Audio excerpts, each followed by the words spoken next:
G'day everyone, my name's Glenn. About 6 months ago we bought this new age road owl pop top, 18 foot, the Comfort. Since buying this, been asked quite a few questions about the ride height, storage and how we sort of organise everything in a pop top van. We've had this for 6 months now. We've been on a 2-week trip up to Yeppoon in Queensland, making our way back down. We're actually in Tin Can Bay at the moment before heading home. So I thought I'd just do a quick walkthrough and show everyone how we've sorted it, and a couple of little different things to the other vans. There is a couple out there called Travelling with Twins. They've done a really good video in relation to the Outback model, so I thought I'd just show you a couple of different things with the Comfort model.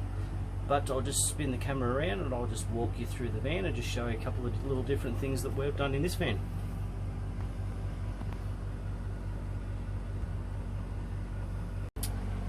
Okay, obviously with a pop top model you are losing some of your cupboard space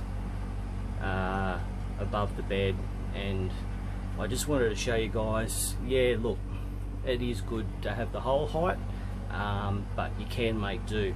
Now, just to let you know, the reason we went for the pop top is we needed a clearance, the height I should say, for fitting it in down the side of our house and getting it under the eave, and that's another reason we went for the Comfort, because it just was lower. If we went the Adventure model, yeah, we wouldn't have been able to get that under the eaves at home. So as I said, we've been on a 2-week trip. Now, yes, I'm a guy, I don't need much stuff, but that's basically it. I've just got my shorts, and I just probably a bit hard to see on the camera, but you can see I can fit all the way down to basically my elbow down around there, so there's plenty of storage for a guy anyway. I've had no issues. The wife, she's got a couple of different others, she's got a couple there. Also there's these storage behind the bed. I'll just get rid of that. I'll lift that up. Now that's quite deep, so I've got a couple of shoes in there, a couple of jumpers, and that's about it. So it's plenty of room for what we think anyway. We don't travel with a kitchen sink, we just travel with what we sort of need, and we find it pretty good for clothing. Down the end there you can see the wife's just got a couple of things hanging up from the bars that you use to raise the roof. With food, you've got this cupboard up here. Now it's got some of your electrical stuff, your hot water. We find a couple of these glass jars that we fill with coffee, tea, sugar, you know, some of the medicine stuff, salt and pepper, fits in there perfectly. Even these sauce bottles, we just refill them back up at home and put them in, they fit nicely. Another, again, you know, we make do, we fit everything in there. Small Weet-Bix containers for the kids. Yeah, we find everything fits. Now if we need more room, we utilise these baskets from Kmart, Fit Perfectly.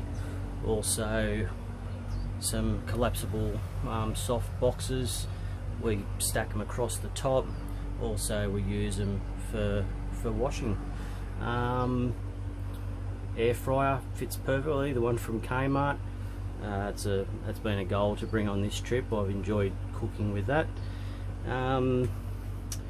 Also I've got a bit of a, I've just come out of a sling with my wrist, so I apologise. I'll open this up. Now this is the storage under the bunk, the bottom bunk. Now that's a heap, so you've got your hot water, still got some room in there, and plenty of room in there as well. We just leave the blankets in there if you really wanted to, knowing the weather that we're in, and this time of year you could take them out, but we just leave them in there because yeah, we don't use all the room. The bathroom, once again, just Toiletries Fit Perfectly. We've added a couple of hooks, one out here and one out here as well, just for towels. And we've also installed a I can't see if it will focus on that. We purchased that from Bunnings just for body wash, shampoo, conditioner. That's been great as well because there was only that little small ledge and we were constantly knocking things off with that. I don't know if I've got them handy because the kids were playing with them. Here we go. I'll show the camera. These little just like small hockey straps, got them from Bunnings. We use that and we tie the shower off so it doesn't fall off during travel. Some people take it off, stick it in a bucket. We found that the bucket scratched the shower floor one trip we did, so we got rid of that and just used them and tied up, and it can just stay attached to that. There is storage also under the main bed. Now there's been plenty of talk and been asked questions about the aircon. We don't run it a lot. We are running it today. I do believe it cools down the van. Probably a lot different to having the one up on the roof, but I don't have a problem with it. During night we just open all the windows, the top vents right around, that's closed at the moment, and we get plenty of airflow through here at night time. We just kick doonas off and just have sheets, if any sheets, but we don't really have a problem. It might be different if you're a bit further up north. Once again, bear with me, I'm still trying to recover from a broken wrist. See if I can get under here. It's quite difficult. So you've got storage that side, and storage that side of the aircon. Yeah, once again, difficult to get to. It's obviously a lot easier if you've got somebody to give you a hand. Sorry, now the bed's messy. But there again is further storage, and as you saw, we have nothing in it. In relation to the bed, we actually pull it up and lift this side up on the edge up here and slide it out a little bit, and that means we can make the bed a lot easier than when it's tucked in like that. Also with the bunk beds, we actually take them out and put them on the table here. We make them and then lift them up, tuck them in there, and it's just a lot easier than trying to climb up there to make the bunks. Other than that, that's pretty much it for inside. Outside is pretty much the same again. I'll just spin around while I'm talking. Also, sorry, I'll just quickly go. We get one of these with the van.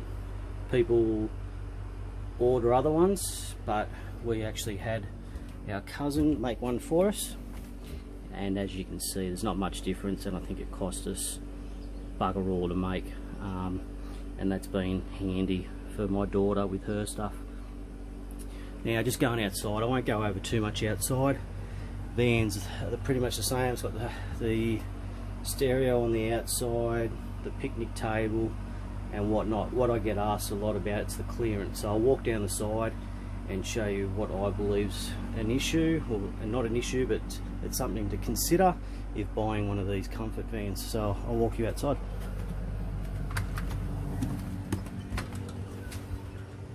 Everyone out here relaxing?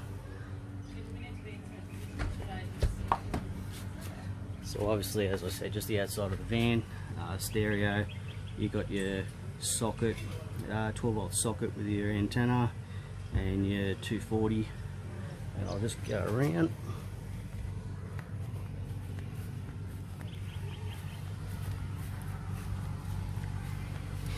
Okay, so with the Comfort and other new age vans, they do have the battery box on the outside.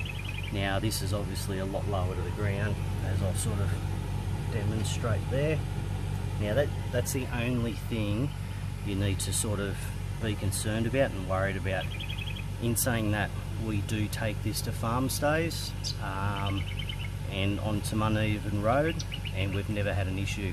It's just something to be mindful of and to watch out for in your mirrors. If you've got concern, obviously get your partner or whoever's there to hop out and just keep an eye on it.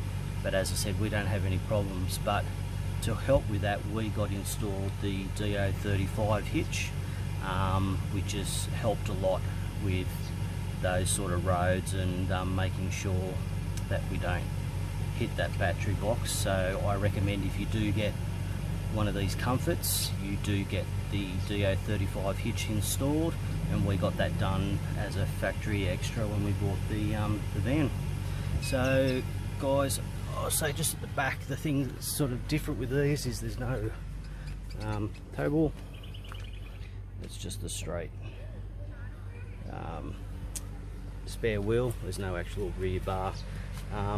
But look, if anyone's got any questions or anything, drop me a comment and I'll be happy to help. Thanks everyone. Bye.